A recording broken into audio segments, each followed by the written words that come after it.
Today, we're going to be talking about how our environment, like the space that you're in, the space that I'm in right now, can actually improve our physical and our mental health. And we're really trying to build a life that we love here with H40. This is our 6-week health sprint. And so far, we've established a morning routine. We've started paying closer attention to how we fuel our bodies and how that makes us feel. We've committed to incorporating more movement into our daily lives, but there's one really crucial piece of the puzzle that we really haven't gone into yet, and that is our environment.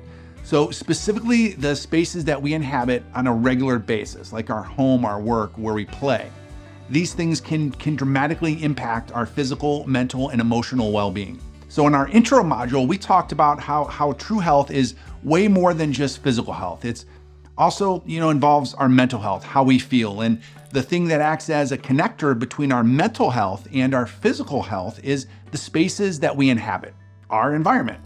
We are always somewhere. Now, that may seem obvious, but if we really think about it, we are physical creatures and it's impossible to separate an organism from its environment. You can't have an organism without a surrounding environment. They go together. But how much thought have you given to the spaces that you inhabit and the effect that really your environment has on both your mental and physical health? There's actually a new fascinating field of science called epigenetics. So epigenetics is showing us just how much our environment and lifestyle choices can actually mess with, our genes. Not really the DNA itself, but how our bodies react to that DNA. And in fact, there's a really interesting historical event that demonstrates the power of epigenetics. It's called the Dutch Hunger Winter. So during World War II, the Nazis blocked food supplies to the Western Netherlands. And this caused a huge famine that lasted from November of 1944 to the spring of 1945. And this was like a really tragic time. Over 20,000 people died from starvation. But it does get interesting when we look at how the offspring, the generations in the future responded to this. So this is what epigenetics covers. And so researchers looked at the children who were conceived during this famine. They found that these individuals, who are now in their 70s, have much higher rates of obesity, diabetes, and schizophrenia compared to their siblings who were conceived before or after the famine. But it doesn't stop there. These same researchers also looked at the children of the famine survivors, so the grandchildren of the women who were pregnant during the hunger winter. And they found that even this second generation had higher rates of obesity and many other health issues. So we might ask, what's going on here? Well, it seems that this extreme hunger experienced by these pregnant women caused epigenetic changes that affected the health of their children and even their grandchildren. And the lack of nutrition essentially flipped certain genetic switches that made their offspring more prone to storing fat and developing certain diseases, even though they themselves had never experienced the famine. This is a powerful example of how our environment, especially during critical development periods like pregnancy, can have a profound impact on our health and the health of future generations. It shows that we're not just products of our genes, but also of our experiences and even the experiences of our ancestors. So if you're living a healthy life, not only could you be dodging some health bullets yourself, you might also be giving your kids and even grandkids a better shot at long-term health. And that's why optimizing our environments isn't just good for us like right now, it's a gift to future generations too.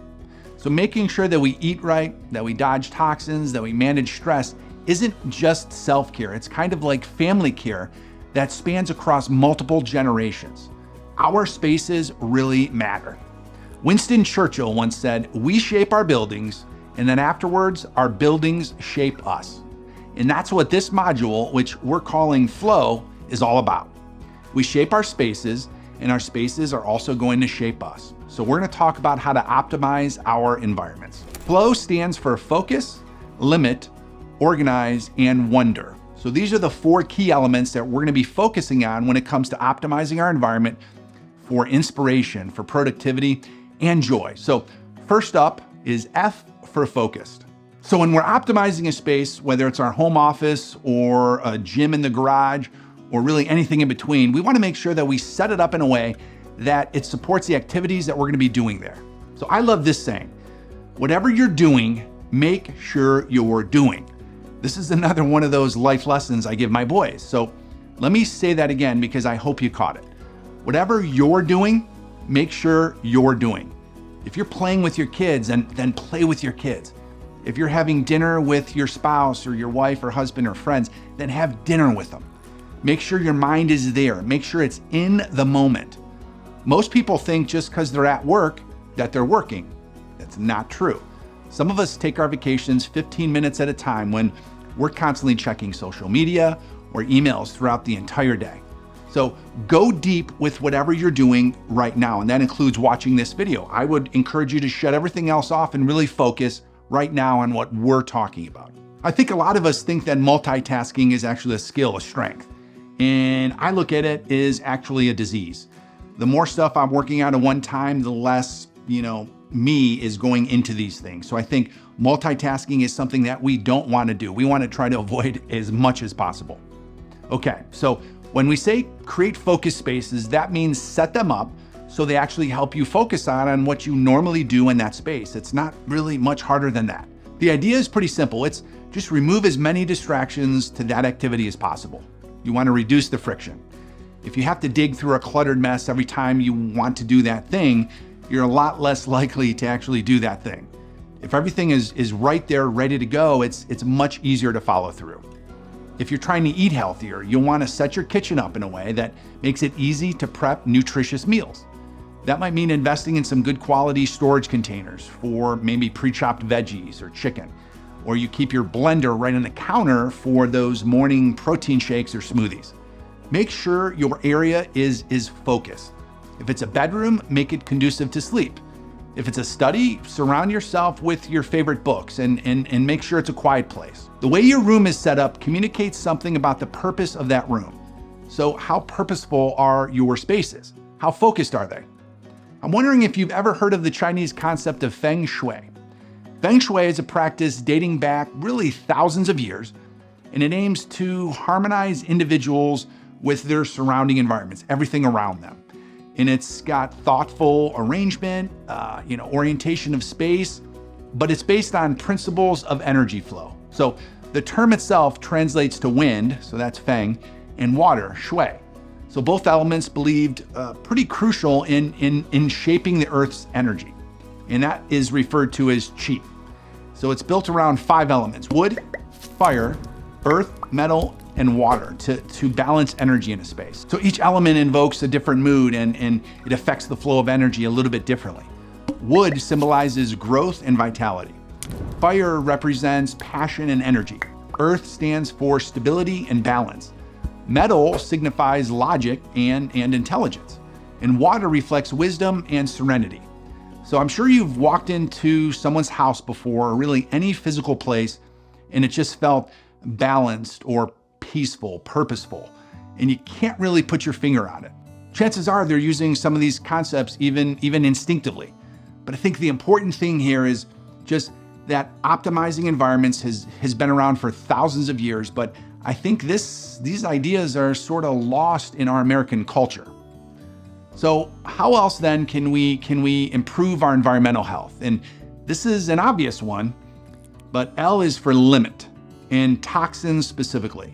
There's some stuff that we absolutely, no matter what, should get out of our homes and workplaces. They're toxic. So many common household products like cleaning supplies, air fresheners, even personal care items like toothpaste, these things contain chemicals that have been linked to really serious health issues and even some cancers. For example, that lemony fresh scent in your favorite cleaning spray, it might come from a chemical called limonene, which can react with the air to create formaldehyde, which is a known carcinogen. And it's not just about what we're breathing in. Our skin, because it's our largest organ, it absorbs a lot of what we put on it. So our shampoos and conditioners and lotions. So all of that stuff comes with these unpronounceable ingredients. And I think it's very important to really look deep as to what's going on our bodies and around our environments, because they may be doing more harm than good. We ran this same 6-week health sprint that you're in right now with our own companies earlier in the year. And we talked to one of our team members, a guy that I care a ton about. And he said that he's been using a popular dandruff shampoo since he was in high school. It goes back to his senior year. He wanted to look great for the girls. So He got engaged, he got married. He realized that 10, 12 years later, he's using the same shampoo. And so he put it in this mobile app called Yuka.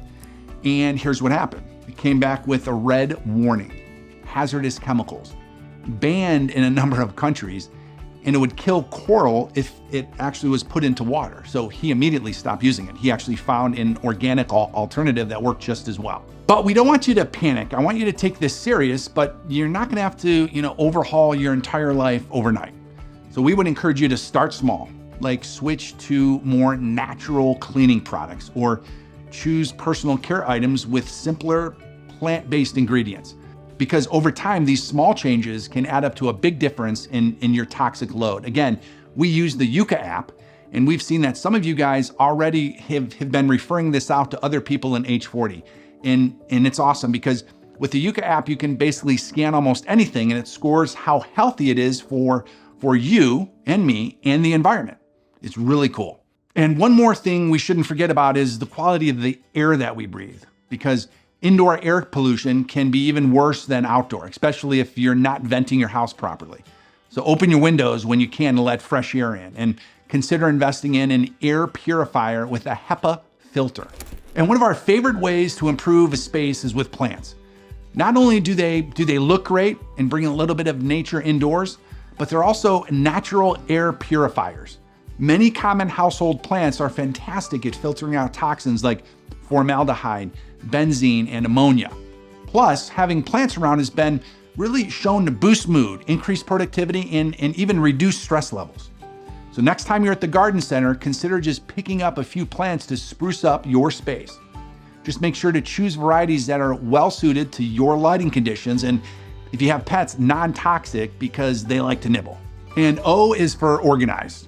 So you know how sometimes you look around your house, you look everywhere, and you just feel completely overwhelmed by the sheer amount of stuff everywhere around you? Well, there could be piles of papers, random objects covering really every surface, and we don't even know where to start. Yeah, that's clutter, and it turns out that it's not just an eyesore. It's actually a major source of stress in our lives. Clutter is the enemy of inspiration, and there's actually science to this. So when our spaces are cluttered, our brains are constantly bombarded with excessive stimuli. So everywhere we look, there's just more and more stuff to process. And our brains are working overtime to try to just make sense of it all. Yeah, I think we should look at it as like visual noise. It's just incredibly distracting.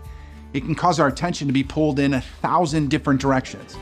And we can't fully concentrate on the task at hand because we're constantly being visually and mentally sidetracked by all the stuff around us. So when we're in a cluttered space, it's harder for us to relax, to take a deep breath, both physically and mentally. It's like this constant reminder that our work is never done, that we have more to do.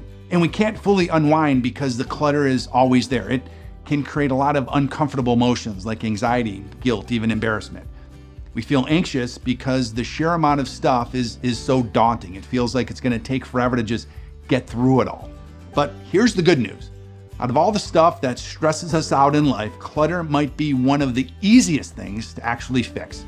It just takes a little bit of time and effort. You need to just sit back and think. Before you dig in, just sit back and think a little bit strategically, like, where am I gonna put all this stuff? So make a place for the important things and then purge everything else. Get rid of the stuff that you don't use, that you won't wear, or is not gonna bring you happiness. And once you've sort of pared down to the essentials, definitely invest in some good storage solutions at Home Depot or Lowe's. You wanna keep everything tidy and organized. And finally, W in flow is for wonder. And this is absolutely my favorite part because it's about bringing all these elements that make a space feel uniquely you. The things that light you up and make you smile. So I've got a great story for this. About 10 years ago, Kelly and I started to build our house, a house that we've built on the farm, and we knew we'd probably live in for a super long time, maybe forever. Well, there's a super cool website out there called Houzz, so Houzz, and they let you create idea books. So she had an account and I had an account, and you'd literally go in there and you could just sort of dream. You'd look at pictures of inspiring kitchens or bathrooms. I love to look at the outdoor pools and patio areas, like the parts of the house where you know you're gonna be hanging out with friends. You could see yourself relaxing and unwinding. So we took a few months, but we both started to add all of these ideas to our idea books. She liked the New England sort of coastal nautical home exterior, and I like the more like Colorado sort of mountain type home.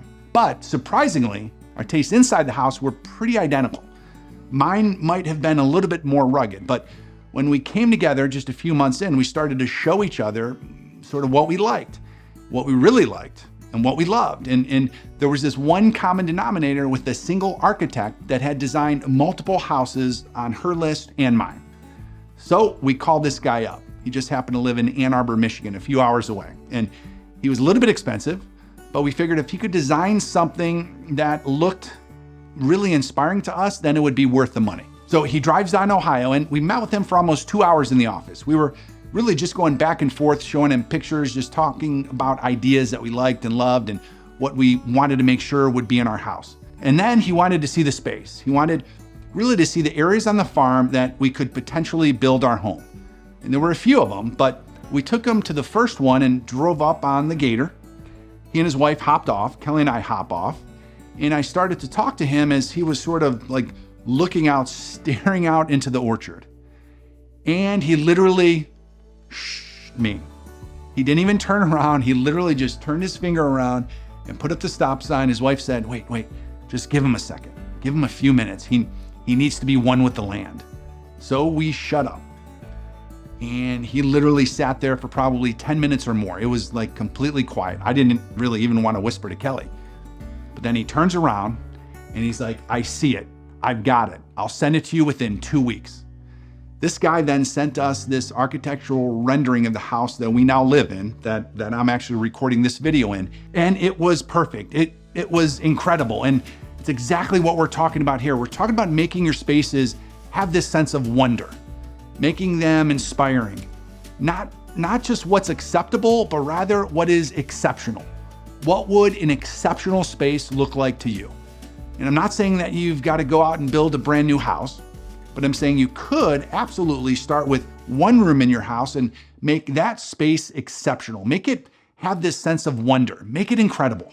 Maybe it's a gallery wall of your favorite like travel photos, or it's, your office where you put books and mementos. Maybe it's background music or a water fountain.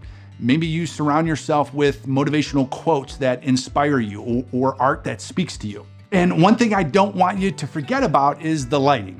Good lighting can completely transform the feel of a space. So I think you should aim for a mix of different lighting sources, like natural light from windows is amazing, soft table lamps, or even some string lights or LEDs for ambiance. The key here is to create a warm, inviting atmosphere that makes you feel good when you're in the space, that you're gonna actually enjoy living in. And the big key is to choose items that have meaning and bring you joy.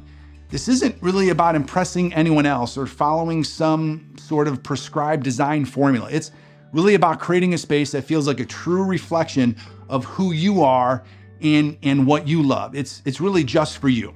So when you walk into a room and you feel that sense of, I'm home, that's when you know you've nailed it. So I think it's obvious that this is great for our emotional health, but why does this matter for, let's say, our overall health? Well, like we mentioned before, we think that environments are this connective tissue, kind of like the bridge between our inner world and our outer world.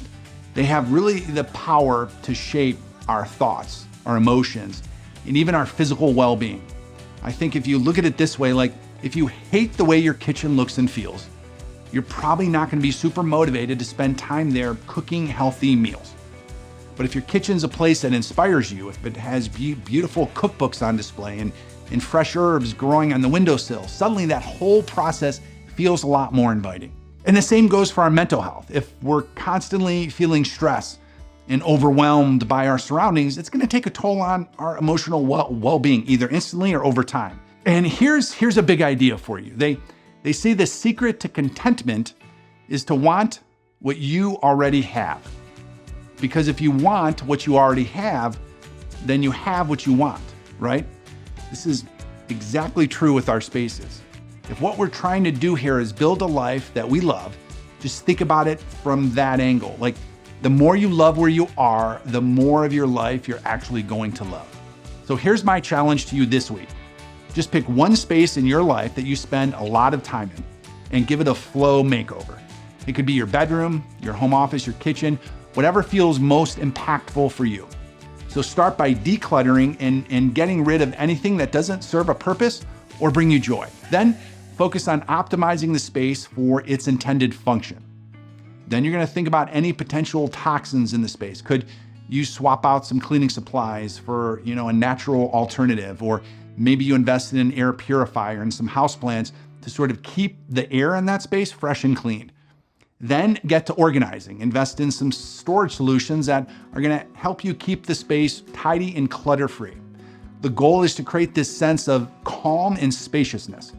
And then you're gonna bring in these personal touches that really make the space feel uniquely yours. So you're gonna choose art or photos or objects or all three that inspire you and bring you joy. And the beauty of this process is that it doesn't have to happen all at once. You can definitely start small with just a few simple tweaks and you can really build from there. It's about taking one small step at a time towards crafting a life and a home that you actually love being in. And when you take action on this, definitely let us know in the comments below sort of how that space is making either a small or a big impact on the way you think about the world.